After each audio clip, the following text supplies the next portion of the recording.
ಹನೂರು ತಾಲೂಕಿನ ಜಲ್ಲಿಪಾಳ್ಯ ಗ್ರಾಮದಲ್ಲಿ ರೈತನ ಮೇಲೆ ಕಾಡಾನೆ ದಾಳಿ.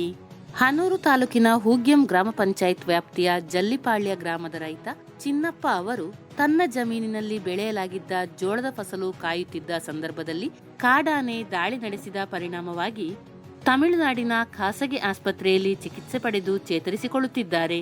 ರೈತ ಚಿನ್ನಪ್ಪ ಅವರು ತನ್ನ ಜಮೀನಿನಲ್ಲಿ ಬೆಳೆದಿರುವ ಜೋಳದ ಫಸಲನ್ನು ಕಾವಲು ಕಾಯಲು ತೆರಳಿದ್ದರು.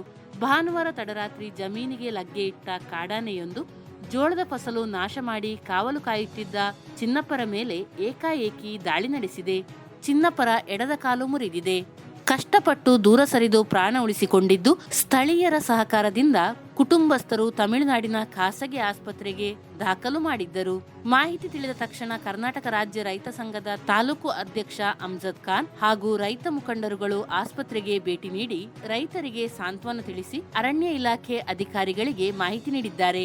ಘಟನೆಯ ಮಾಹಿತಿ ಪಡೆದ ಅರಣ್ಯ ಇಲಾಖೆಯ ವಲಯ ಅರಣ್ಯಾಧಿಕಾರಿ ಜಿತೇಂದ್ರ ಆಸ್ಪತ್ರೆಗೆ ಭೇಟಿ ನೀಡಿ ಗಾಯಾಳುವಿನ ಯೋಗಕ್ಷೇಮ ವಿಚಾರಿಸಿದ್ದಾರೆ. ಈಗಾಗಲೇ ಈ ಪ್ರದೇಶದಲ್ಲಿ ಕಾಡಾನೆ ದಾಳಿಯಿಂದ ಒಬ್ಬರು ಮೃತಪಟ್ಟಿದ್ದು, 3ಕ್ಕೂ ಹೆಚ್ಚು ಮಂದಿ ಗಾಯಗೊಂಡಿದ್ದಾರೆ. ಕೂಡಲೇ ಆನೆಗಳ ಚಲನವಲನದ ಬಗ್ಗೆ ಮಾಹಿತಿ ಪಡೆದುಕೊಂಡು ಕಾಡು ಪ್ರಾಣಿಗಳ ಹಾವಳಿ ತಡೆಗಟ್ಟುವ ನಿಟ್ಟಿನಲ್ಲಿ ಶಾಶ್ವತ ಪರಿಹಾರ ಕ್ರಮ ಕೈಗೊಳ್ಳಬೇಕು, ಆನೆ ಕಾರಿಡಾರ್ ವ್ಯವಸ್ಥೆ ಜಾರಿಗೆ ತರಬೇಕು ಎಂದು ಸ್ಥಳೀಯ ರೈತ ಮುಖಂಡರು ಒತ್ತಾಯಿಸಿದ್ದಾರೆ.